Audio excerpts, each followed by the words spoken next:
All right, so the first one that we'll go through today is the parable of the dragonette. I'm actually going to do two parables today, so we have to kind of get through this.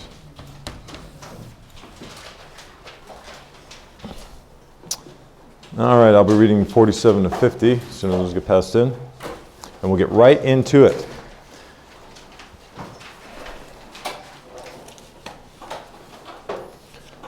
Very good. Now, this is a kingdom parable. So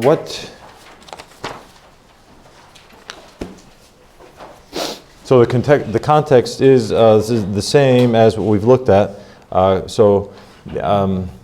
framework contextually, or the context is that the Lord, his family just came to him, and he was elevating the spiritual over the physical there. Then he's at a seaside. Right, so we could put all of these kingdom parables, kind of divide them into, for sure, those parables he spoke when he was in the boat there, and then those parables he spoke to his disciples in the house. Remember, there was a division there. We have the first three, which is the sower, the wheat and the tares, and first four. The sower, the wheat and the tares, the mustard seed, and the leaven. And then it says in verse 36 of chapter 13, then Jesus sent the multitude away and went into a house. And so he spoke the parable of the treasure and the goodly pearl, and this one that we're going to go through here, in a house to his disciples. So apparently, these parables were maybe not intended only for those select people, but it was those select people that heard it because they were the only ones that cared to hear it. Okay, that's the idea. So they followed him in there. All right, so there have been suggestions that these parables are more for the disciples than for the other ones. I tend to think that the Lord would have given this to anybody because he says whosoever, right? In verse 43 has ears to hear. So he intended for whosoever to hear it. Only certain people did, but that was up to them. And so I tend to think that these parables all revolve around the kingdom of heaven. So that's the context of it. It's the same context as we saw before. There's no difference there. We do have a little bit of historical context that we can look at in regards to fishing. But let me read through They just blink? The lights? Okay. Maybe I'm doing it. All right. Verse 47. Again, the kingdom of heaven is like unto a net that was cast into the sea and gathered of every kind, which, when it was full, they drew to shore and sat down and gathered the good into vessels and cast the bad away. So shall it be at the end of the world. The angels shall come forth and sever the wicked from among the just, and shall cast them into the furnace of fire. There shall be wailing and gnashing of teeth. Let me go on. Jesus saith unto them, have ye understood all these things? Now who's he talking to? He's talking about the disciples in the house there. They said unto him, yea, Lord. Then said he unto them, therefore every scribe which is instructed in the kingdom of heaven is like unto a man that is a householder, which bringeth forth out of his treasure things new and old. I'll be referring a little bit to those verses afterwards, so I wanted to read them. But we have a net here. So historically, we have they're fishing. Now, when we went to Israel, we took a boat trip on the Sea of Galilee. And the people that owned the boat, which I don't even think were fishermen at all, they tried to show us what it was like to fish then. And he had a little net, and I don't think this is the kind of net that he cast there.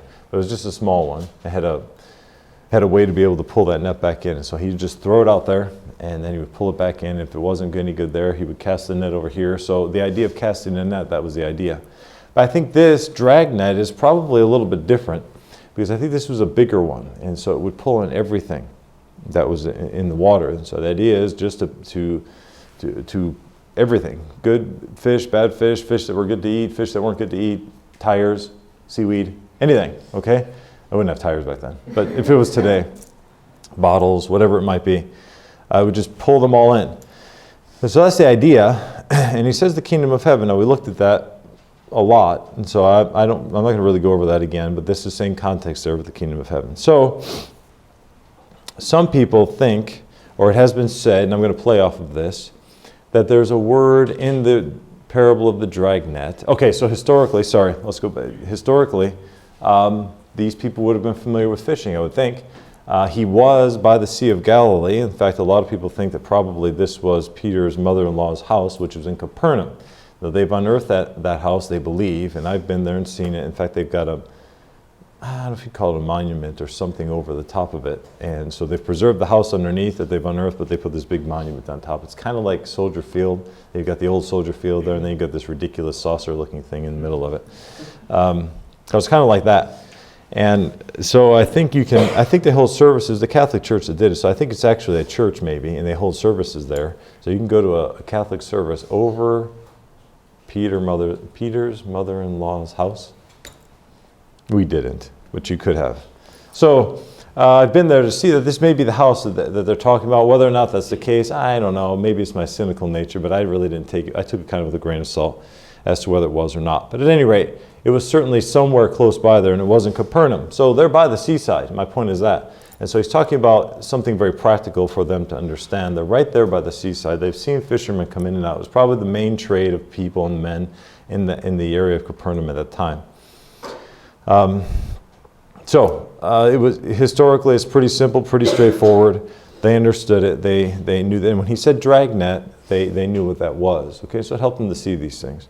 And he goes on later and says, "Do you understand all these things?" And they said that they did.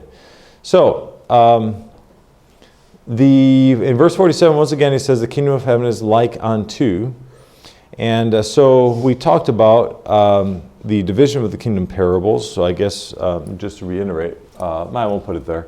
But the division then is that you had some parables were given in the seaside and then some were given in the house. This is interesting that he didn't give this parable when he was out on the sea in the boat. He gave it when he was in the house. But at any rate, whether or not that's meaningful or not, I just offer it as some information there. All right, so I do think, though, that the parables can certainly be divided between those that everybody was hearing and then those that only certain people were hearing. I think that's an important understanding because the people that wanted to hear were given more information. So, yeah. All right, so let's look at the distinction of the dragnet now.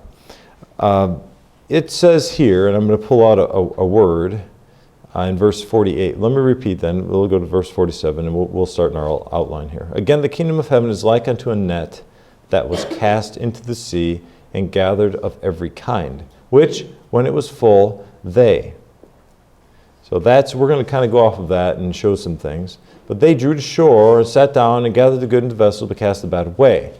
Now, verse 49, it says, "So shall it be at the end of the world. The angels shall come forth and sever the wicked from among the just, and shall cast them into the furnace of fire. There shall be wailing and gnashing of teeth." So obviously, the angels here are doing the casting into the furnace of fire, the lake of fire, whatever it might be. But it was another group of people, I believe, in verse 48, that was pulling them all in, as it were, and gathering these things into vessels, and discerning which are good and bad. At that point, then, the angels would come and cast the bad away and so forth and sever those things. But there's the they. So that begs the question, who are those that are they, the they of verse 48? Well, it has been suggested, and I think it's a good suggestion, that in this we have an understanding of our part in it, or even the part of the church in this. When we go into the next parable we're going to look at, which is the unmerciful servant, we can see there that there's certain things that are church related. But I think this parable of the dragnet is a little bit more of an understanding because of that word they there. All right, so let's go off of that, and we'll say that that's a distinction then of the parable of the dragnet.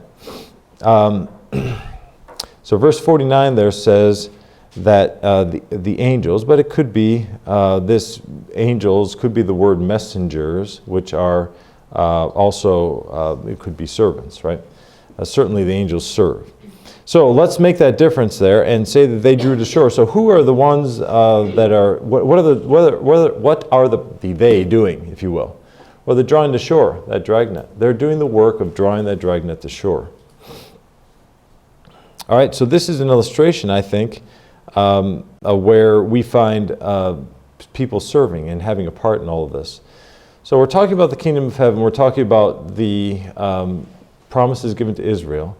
But in all of that, what is the church's function in all of that? What is it? Now, it is true that the kingdom of heaven ultimately is a promise given to Israel. However, that Israel extended to the Gentiles through the gospel, through the giving of the gospel. Only saved people will go into the millennium. This is the kingdom of heaven. So, due to us, or considering it from an eschatological standpoint, we know that that's the case. But does the church have a function in all of that? Well, it does, right? And what's the function? That we give the gospel out. The people who would be invited then to receive also the promises of the kingdom of heaven are those that receive the gospel, but whose job is it to give the gospel? So here we have the job of the church. The transmission of the gospel was first given to the Jews. That was clear, right? So this is just kind of a side thing. But the gospel then was given to the Jews.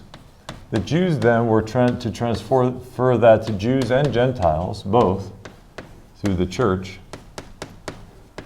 And then, and so then here then would have been the church then. And then the church's job, so that the promises would be given. So this is how it went. And in fact, the gospel was given to us by Jewish people primarily, and the books of the Bible. So that gospel message was preached to the Jews first. They received those things, were saved, and then they were to give it to fellow Jews and Gentiles. This primarily, and Paul says it himself, was Paul who established those churches and gave us a lot of the New Testament. He was the apostle to the Gentiles, but the Jews and Gentiles both were to be were serving in the church. But that church then is that organization that in the postponement period is to be given the gospel to the people so that they can realize these promises. Simple transmission, right? So we have then examples in the Bible, illustrations of people serving and having a part in Christ's ministry. So let's look first of all, or we have been looking at the distinction of the dragnet. All right, and that distinction is that word they. We have people serving, we have people taking a part in what the Lord is talking about here. Now here again, the fact that this was given to certain people in a house, I think is significant there. These were people that wanted to know him. So the Lord said, okay, if you want to know, I'm going to give you a part in all of this. So we have other examples in the Bible where we have the Lord performing some things, but he had other people serving and having a part in all of that. All right, let's look at some of these examples. The water into wine. So there, when the Lord changed the water into wine at the wedding feast there, John chapter 2, I believe, there were servants, people there that had a part in all of that. He told the servants to fill the water pots. Now, he could have had them filled himself. He could have done it another way. But he on purpose had other people fill those water pots. And in truth, those would have been the people that would have known that the miracle happened because they knew that they filled it with water, right? It'd be one thing to say, okay, well, there's wine right there now, and maybe the person in the feast would have marveled the fact there was fresh, wine there or whatever. But the people that filled those water pots would have known assuredly that they put water into that, okay? And then there were people that served in all of that. So here's an example of people taking a part in the Lord's work there, the water into wine. What about the feeding of the multitude? All right, he could have handed the food directly to the crowd. He could have, been just handing it himself, right? He could have done that. But it was very orderly. They sat down in companies, and he had the disciples hand those things out. So they took a part in that ministry. So we have then, to complete the picture and the understanding of the kingdom of heaven, we have the function of the church, right? And the function of the church was to transmit this gospel to Jews and Gentiles within the church. Until when is that going to be? Well, we don't know. But his return has always been imminent. So what can we say then is the main idea of the dragnet? After putting all this together and looking at it contextually, looking at it historically, looking at the context itself and the words and the word they and all of that, and looking at some other examples, I would say then that the main idea is this, that the Lord is trying to give the understanding that for him to accomplish his purpose and to execute what he wants to do, he uses other people to help in that. Okay? And he always uses the church. We have that example in the book of Acts. Even with Paul and Paul's ministry, he used Ananias, a church member at the church of Damascus, to have a part in what he told Paul. He was going to send Paul and Silas out. And what did he do? He went through the church at Antioch there, and then they laid hands on them, and they were the ones that had a part in sending them out. We see the same thing now. Right? So God's work now in the heart of men is to get that gospel out, and then to see them grow. It's not only that, but it is then to baptize them and see them grow. But he uses the church, he uses simple people like us to be able to do that. And I think this is what the Lord is giving out, perhaps in the parable of the dragnet that maybe isn't given out in some other things. So let's look then at an interpretation. So based on this main idea, let's interpret then.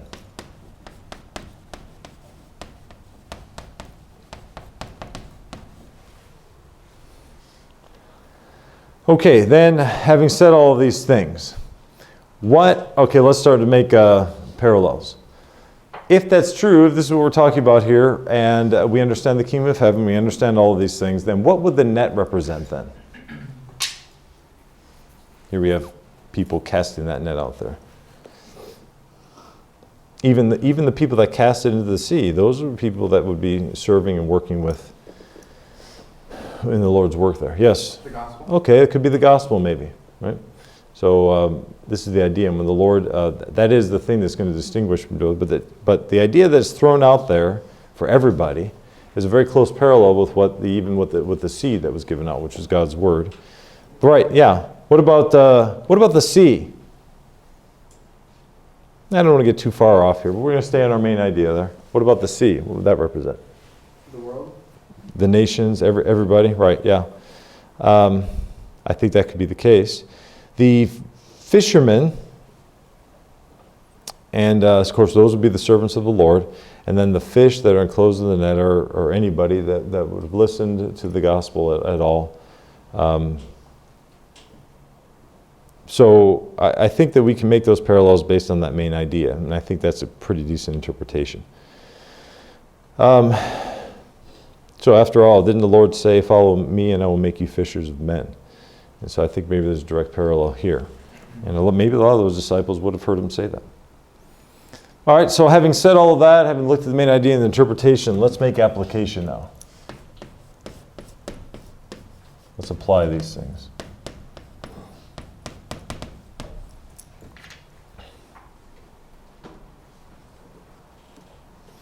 All right, and that application is, we're going to look at some of these people right here. We're going to look at some, so if the Lord has his servants taking a part in this, what are some of the characteristics of these people that we can apply into our own lives and see and kind of investigate and study? All right, there's a number of things. All right, so what about these people?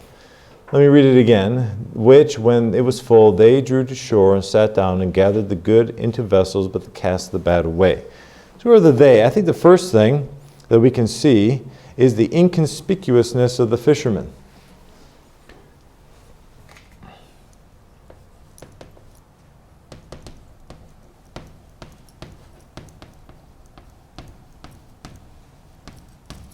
I have to remember to write all these things down for video's sake. Inconspicuousness. I think I spelled that right. Inconspicuousness. Yep. You got to syllabify those words, make sure we spell it right. All right, so what do I mean by that? It just says they drew to shore. Very simple, isn't it? The Lord didn't say, and these wonderful, excellent, tremendous, well-studied servants of the Most High God drew to shore. He just says they drew to shore. It was inconspicuous, right? What can we learn about this? That we are not, those people that take a part in that are not going to be people that are elevated. Okay, they're not going to be people that the world would even consider very attractive even. That they're attracted to, whether through physical means or even because of listening. That's, the way that they speak, or whatever it might be. There is nothing attractive there, and the Lord is bringing this out, I think, here by just, it's not conspicuous, it's not something that stands out, it's just they drew to shore. I mean, was a fisherman somebody that was necessarily elevated in those times? That was probably considered a pretty dirty job, pretty nasty job. And but they did it, and it was something that the Lord used as an example. So first thing we see then there is the conspicuousness of the of the servants there. We have to remember, and this is where the application is good for us, that the instrument really is nothing. An instrument sitting there might be nice to look at or whatever, I guess, although most of the instruments that I've seen around here have been used so much, they've got dents and all the rest of it in their horns, that they don't even look very nice. I can remember one of my kids using a trombone that had been cracked, and we put stuff in there to seal it up, and the slide kind of bent a little bit, so it didn't go very well. And so we had to get rid of it. But the point is, the instrument is nothing unless somebody picks it up and uses it and plays it. So we have to remember we're just instruments, and that is very important in the ministry. If we're going to do the Lord's work, and if we're going to be these people that draw to shore and take a part in this, we have to remember that the Lord doesn't want us to think that we're anything in that. Without Him, we can do nothing. And the instrument is nothing. Now, maybe some of you come from youth groups in your church where you were the best teen in your youth group. You were the best one, the best, right? The one that people always called on and all that sort of thing. Or maybe you were one of 3 teens, and okay, so, and then for you to stand out, and you're used to serving the Lord amidst praise. Well, you have to get over that, okay? And it's nothing like what even the Lord went through Himself. How can we expect anything more? Was the Lord elevated? Was He an attractive person? Did He, through His being and who He was, do we see anything about Him that was necessarily attractive? The Bible seems to say that He was very plain, just normal, completely normal, maybe even ugly to some degree. He had to be singled out in the Garden of Gethsemane because He looked so normal, He looked so plain. It wasn't anything about Him that was that way. And so even with Him, why would we expect anything else? So that's important to remember. Secondly, the object before the fishermen in casting the net into the sea and drawing it forth again was simply to gather good fish. So the object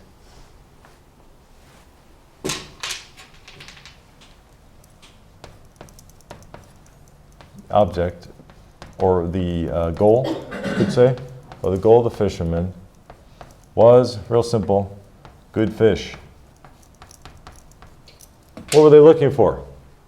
They're looking for good fish. In this, we have, if we say they're looking for good fish, then we have to open up the fact that there are also bad fish there.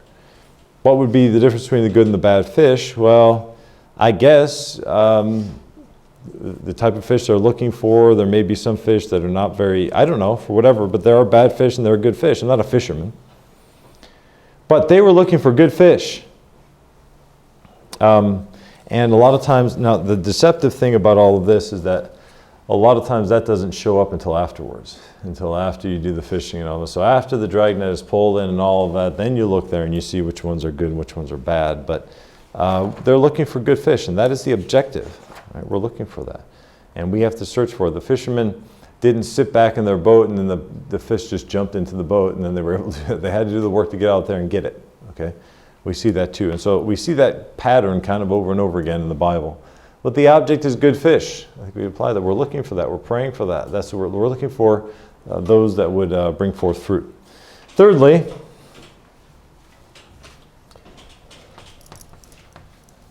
they gathered all in. All the fish in.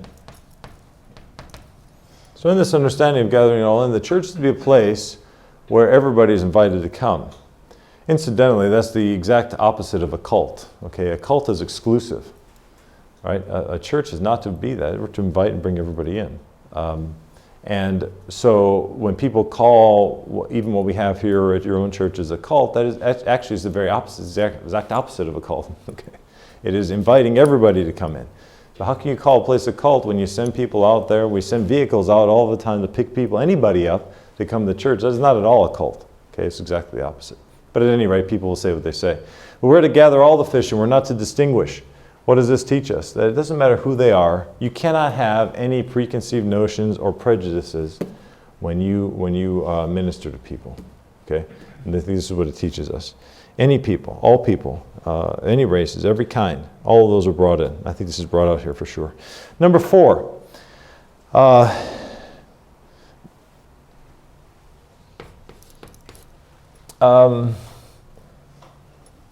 bad fish, let me put an equation form. I don't know, my mind thinks that way. Does not equal bad fishermen.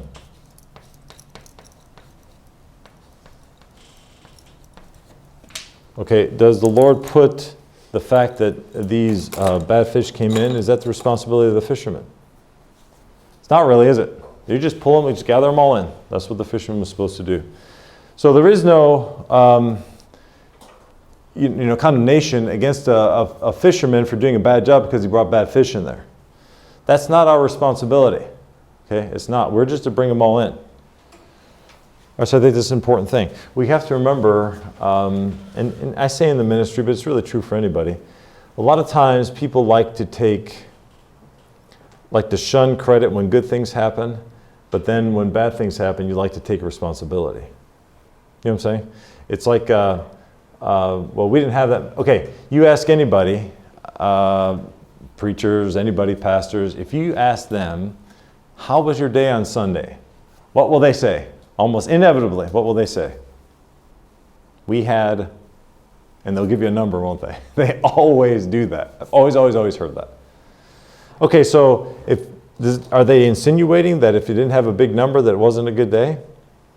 Well, what if you had a few number, but the teaching was very good, you had good attention, people maybe, one person maybe came to the altar but got something right with God. What's wrong with that? But, well, I must not be doing something right. And so you have to be careful not to compare. And a lot of times it has to do with numbers because everybody wants big numbers. You know, we get wrapped up in this kind of thing. And maybe even to the point where you would think the Lord isn't working among us because we don't have all of these people coming in. Well, missionaries in particular have to get that out of their mind because, and we have examples of, well, what if the Lord himself? He ministered to multitudes and multitudes of people, but how many really followed him in 3.5 years? It was just 12, and one of them was Judas Iscariot. So, I mean, why would we expect any more? People with the mindset of, well, we only had 100 or whatever, okay? We only had 50. What if they with that mindset were to look at Jesus' ministry, they would have to conclude that Christ was a failure. See my point? So it has nothing to do with that. And I think we have to understand that to compare ourselves with that we have to be careful about that. And there is no reflect. And when whatever happens, if we're right with God and we've done what we could, good or bad, big numbers, small numbers, God gets the praise either way. And we have to be careful, okay? Because even in a day maybe where the numbers aren't so high, but the Lord is working on that, a lot of times he doesn't get the praise he deserves because our numbers were low. Follow what I'm saying? Be very, very careful about that in ministry. So I think there's a practical application here. Okay, so by the way, if those numbers would have been higher but filled with bad fish, you'd probably rather have lower numbers. I'll just throw that out there. Okay, so bad fish equals bad fishermen. Does not equal bad fishermen. All right, number 5.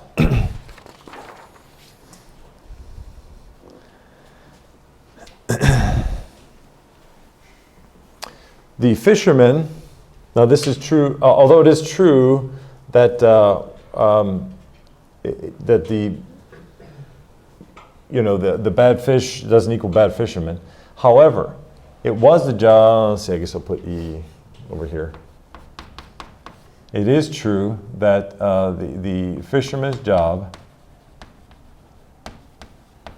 were to investigate the fish.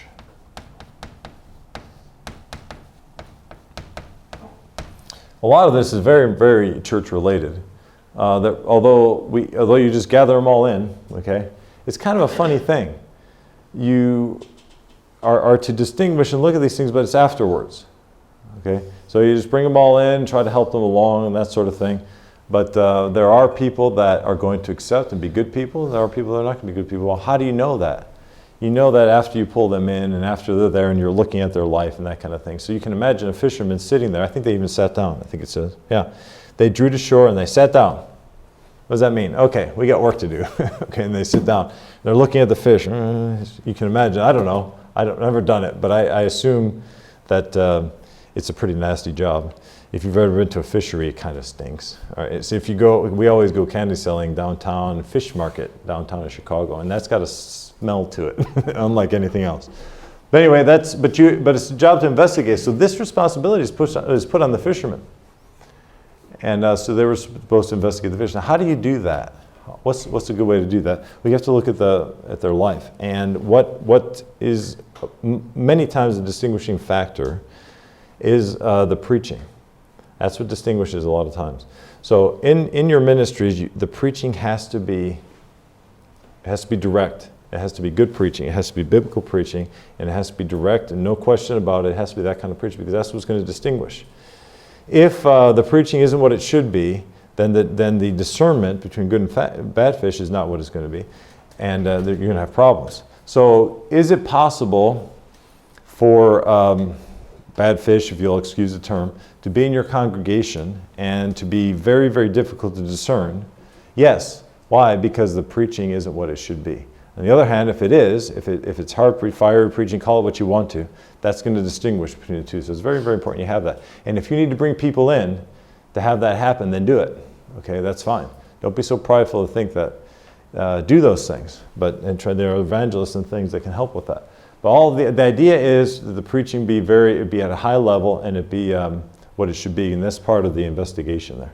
I've heard it before said that a thimble worth of preaching is worth gallons of counsel, and that's probably true. So that's the church's responsibility to do that. So that's why we talk to the people before we baptize them, and make sure that they understand these things. Sixthly, the work didn't finish, and this kind of goes along with this, but just to state it maybe a little bit differently. After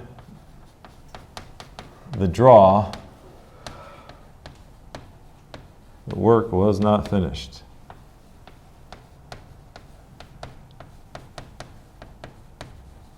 Okay, it kind of goes along with that. But and this is where discipleship comes in. Now, drawing in the net, you just throw the net out there and you draw it all in. That's pretty easy in comparison to having to go through everything that's caught in and make sure it's good, make sure it's bad, investigate all of these things and divide them and separate them. That's a lot more work, okay?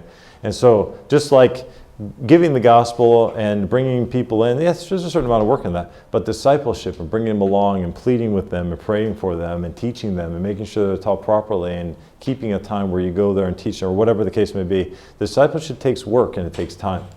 And so I think that's what's also brought out here. And then,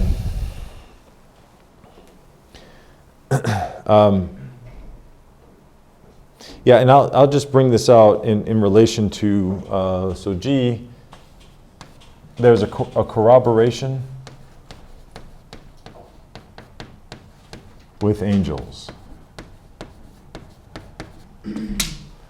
Okay, so that's kind of but I do think that there's one thing that's very, very interesting in all of this.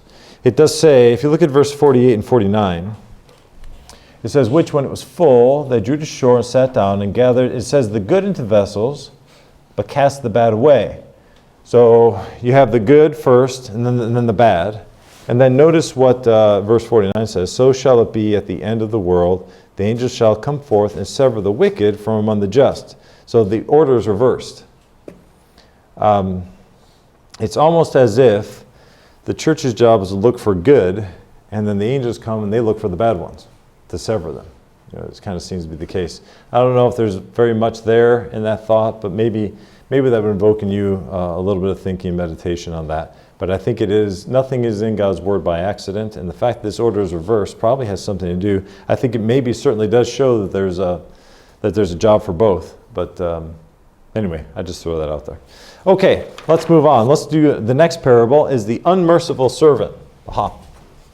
We have a servant, but the servant has no mercy. Oh, you might say this is a despicable servant, and so it is. I'll leave it there. All right, so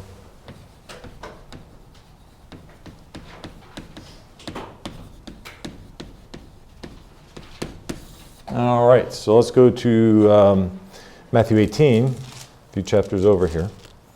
I say, why is this included in what we're talking about now? Because of verse 3. So we'll get to that. Let's start. I'm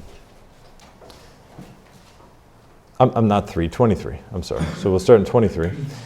Therefore is the kingdom of heaven likened unto, so you can probably figure out why I put it in this one. Okay, why we put it in there. Because it's talking about the kingdom of heaven.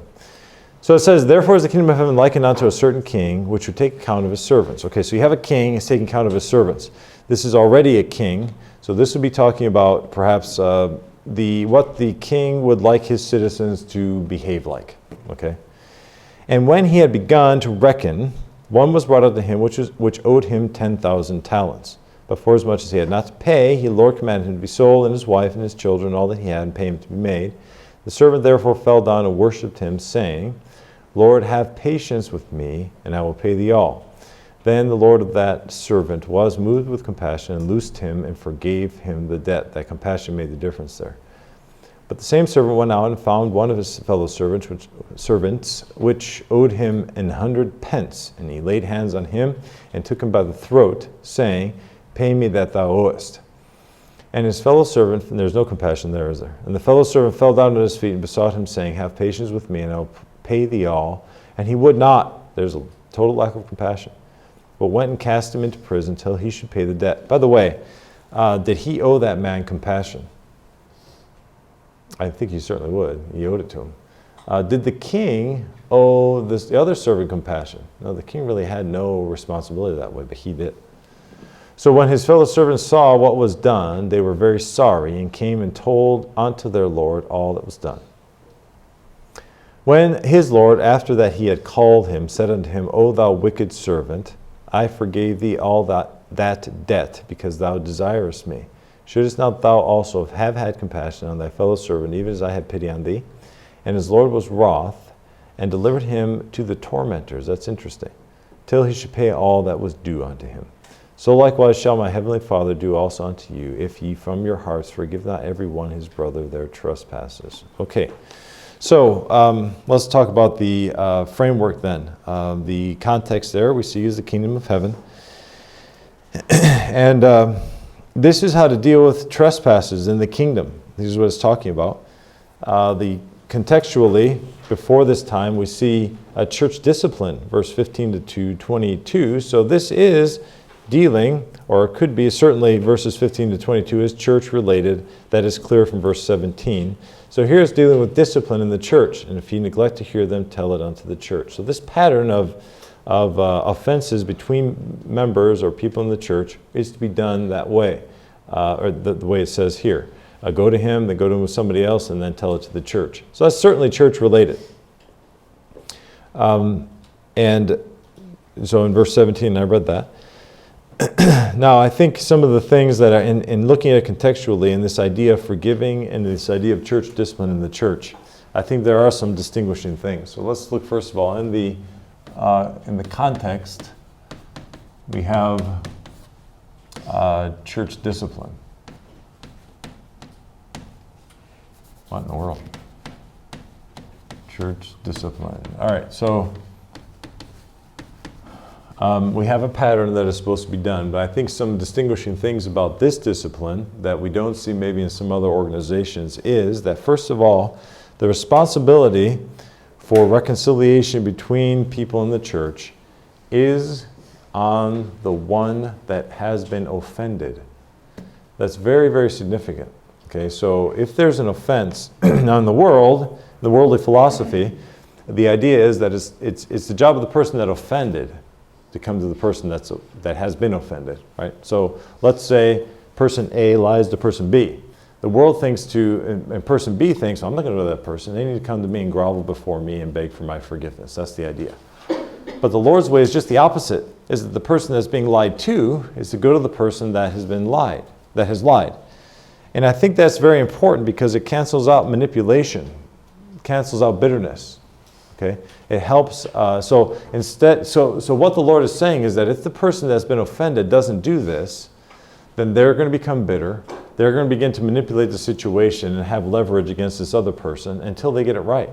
You see the point? this is really lots of wisdom here. Lots of wisdom. It's not natural for us to think this way.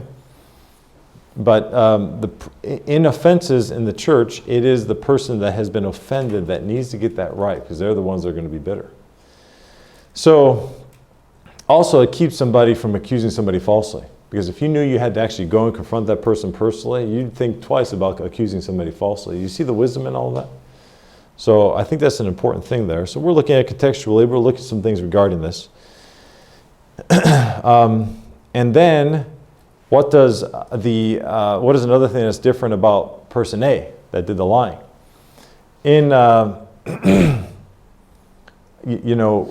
Or excuse me, I guess it's still person B, but is there, in the world's eyes, is there an option to forgive or not? There's an option, isn't it? And a lot of people say, I could never forgive. And I've heard it before, I forget where now, but I remember thinking to myself, well, that's exactly the opposite. But they said, I could never forgive them for that, for what they've done. I think it's, I don't remember when.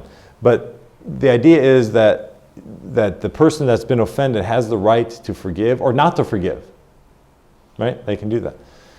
But in the Lord's rendering of things, there is no, there's no option. You are to forgive, period, end of story. And so I think that's something that's very, very different. Okay, there's no option. All right, now, so apparently, and we're looking at this contextually, we have this idea of church discipline and some of the elements there and some of the distinguishing factors there. But then we also have Peter.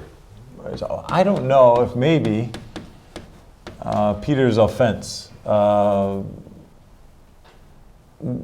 offense to Peter, he was offended apparently.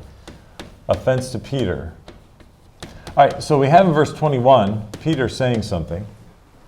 And so after this idea of church discipline, Christ gets done talking about that. And then, in verse 21, then came Peter unto him and said, Lord, so maybe he, off to the side, approached him. Something was bugging him.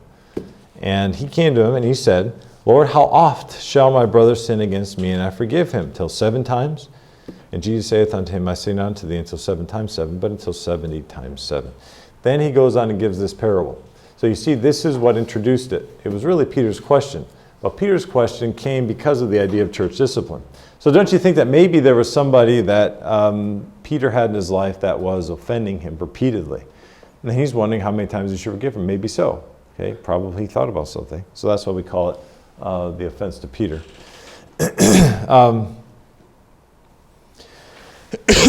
So we can look at this historically too because of Peter's statement there. So this idea of forgiveness, what the Lord wants his citizens of his kingdom to do is to forgive. And it's the best thing for those citizens for that to happen. The king always does what's best for his subjects and always teaches what's best for them. So here Peter asked this, and he says till 7 times. Now, where does he get that?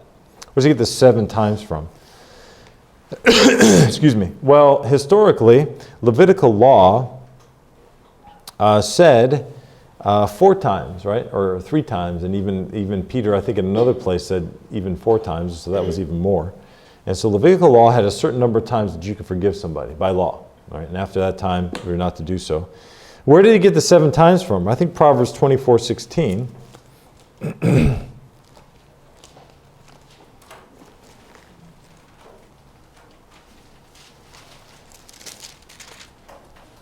There it says, for a just man falleth 7 times and riseth up again, but the wicked shall fall into mischief. Also in Levitical law, the blood was sprinkled on the altar 7 times. So this idea of forgiveness, and it comes out with the number 7.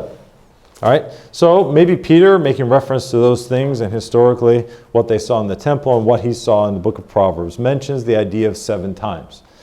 So he says, should I do it 7 times?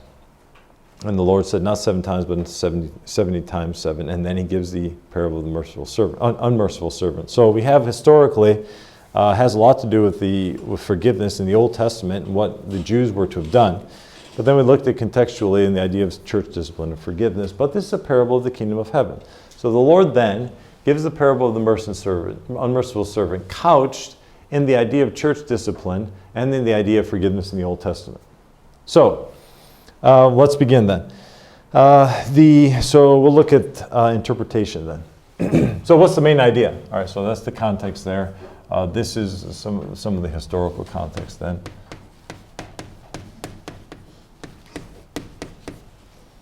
And then what's the main idea? Simply forgiveness. It's just the idea of forgiveness. Real simple. Okay, that's it. Maybe we can say forgiveness of the one offended, maybe. But certainly forgiveness. All right, so this is the idea of the parable's the main idea. So going off of that, let's now interpret the parable.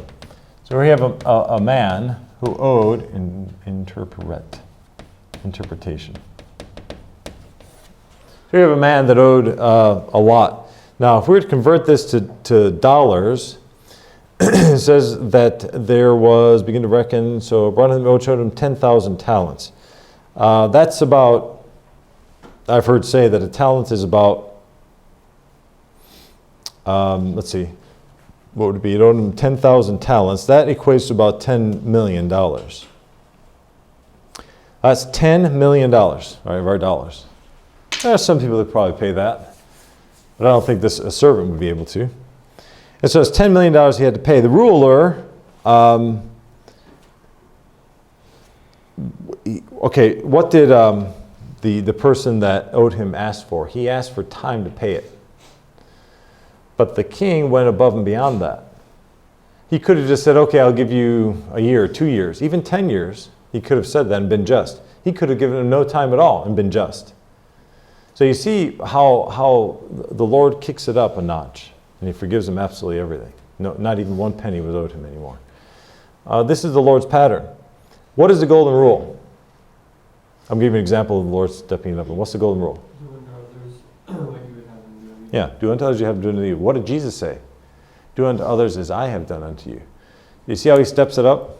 See, he raises it up a notch. When in Matthew chapter 5, when he's dealing with adultery and murder and all that, when he says just looking to lust or just hating somebody in your heart, that equates to doing those things. So he's stepping this up a notch, that trying to help people to really understand what the holiness of God is. So he forgave him all those things, $10 million. And he was better to him than what he asked for. And he went out then and did something that he would never have done in front of his Lord. The equivalent that other servant owed him was $15. So you got 10 million and 15. You can figure out that ratio if you want to. Divide them and then multiply times 100. That's your percentage. I'm thinking it's going to be pretty much under 1%. And he says, a fellow servant, verse 28, owed him 100 pence. And so that 100 pence is about $15 maybe in our common system. So what did he say? He says, pay me without us. And fellow servant fell on his feet himself, saying, have patience with me and I will pay thee all. So he asked for patience, he asked for time, just like he did before. He asked for the same thing. So this servant then refused to do so. He had other servants of the king. Now everybody here is a servant to the king. We notice that too in this parable. That's a kingdom of heaven truth. Everybody worldwide is a servant to the king. And then it says in verse, I have to hurry up through this.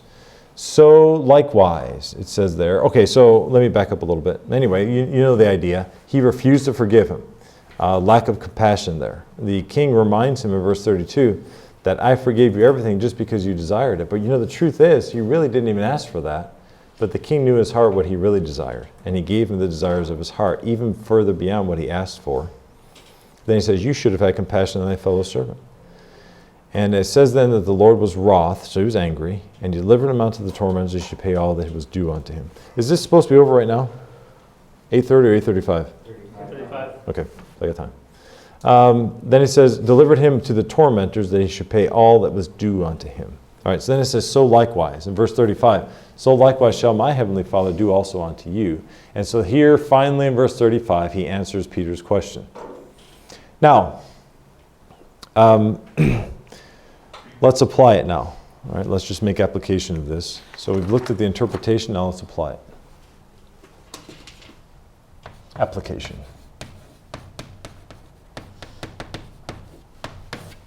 All right. First of all, I think one way that we can apply this is that everybody, all of the king's servants are really debtors to him. All of us are. We are debtors to the Lord. We are debtors to one another. Paul said that I am a debtor to all men. So Paul considered himself a debtor to everybody simply because he received of the Lord so many things, and he felt himself a debtor to everybody.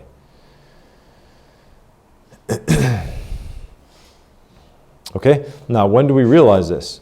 We realize this when we realize that we don't deserve anything. We realize this when we realize that God has been way, way, way more merciful and good to us than we ever deserve. If you grew up in a good Christian home, I'm telling you, you are incredibly blessed. Just that. I don't think that you could tell me, in truth, one person that's more blessed than you are. That you can honestly say, this person is far more blessed than I am. I've tried to think about it. I don't know that anybody is more blessed than I am. To be where we are, to listen to the things, you might now, if you're going to think with a worldly mind, you might think, well, people that are richer than I am are more blessed. I don't think so. If you were to be in their shoes, I doubt it. Nobody. God is very, very good to us. And when you think of this, the goodness of God should lead you to repentance. So we are all God's debtors. And you have to be careful because your flesh will tell you that you begin to deserve some things. And when you get to that point, then bitterness comes in and that's the end of it. You don't really deserve anything. And sometimes God will put you in a place where you have to realize that. I appreciate ministry now more now after going through some things. And I'm not complaining here. I'm just saying I'm thankful that I went through those things because I'm more appreciative now than I ever would have been. I think I probably got to the point where I took ministry for granted. And God, through his own way, caused me to understand, no, you don't deserve to be in ministry at all, which is certainly true, but I think I began to forget that. But with the grace of God, I won't forget it again. And sometimes you get to the place where you realize, wow, I had it really, really good. And you want to get back to that place again. So we are all God's debtors. Another thing we can apply is that we can never pay that debt. It is true that we're all debtors, we can never pay it. It'd be impossible to pay that debt. I mean, what could you give back to God more than what he's given to you? All right, now here it's put into a monetary, it's couched in money. But the idea is that the most priceless things don't have a price tag to it. Really, right? I think we understand that. I mean, what is the cost of salvation? I would think the entire universe. I mean, what would you do? What would you pay in order to go to heaven and not go to hell? Well, if I have to give the planet Pluto, if I have to give the Milky Way, anything, right? There is no limit to it because salvation is priceless.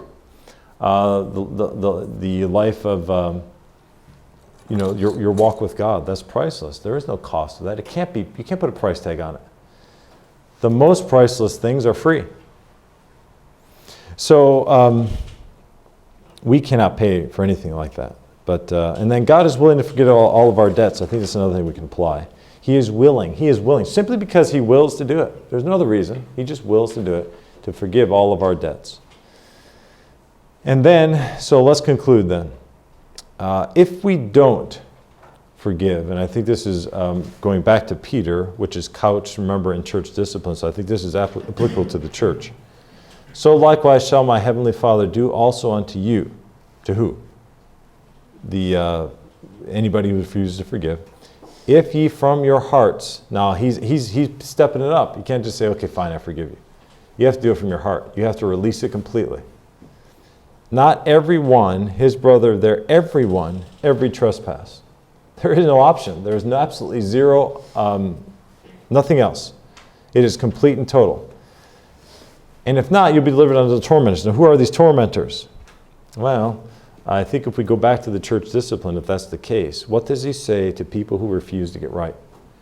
He says that he may be delivered unto Satan, right? So I think this has the idea of those tormentors there, is that when you refuse to give, you go out from beneath the protection of the Lord, and then you're subject to satanic attack. Let me finish with this thought. Ask yourself, have you forgiven everybody, everything that they've ever done to you? By the way, that may include God himself. Some of you placed the burden of blame on the Lord before, and you better release that. Those people are subject to satanic attack. So that's something to meditate on. All right, you're dismissed.